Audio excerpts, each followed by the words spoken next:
This video, I'll show you how to easily install the HD Universe Vehicle mod in GTA San Andreas. Check my video description for this mod link.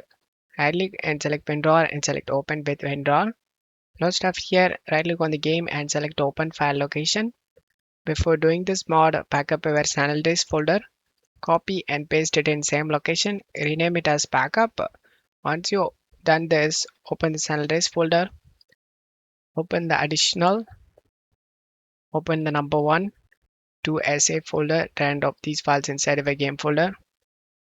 Replace the file in the destination and then go back, open the second folder to ASI folder and of these files inside of a game folder, and open the third folder to ASI folder and of all these files inside of a game folder. Replace the file in the destination and then go back, and of this Modloader inside of a game folder.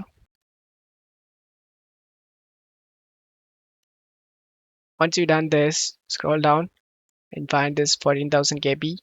Right click, show more options, send it to desktop create shortcut. Launch the game through the newly created shortcut. More info, select run anyway option.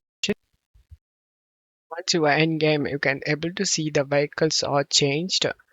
I hope this video helped you. If the video helped you, don't forget to leave a like and subscribe. Thank you.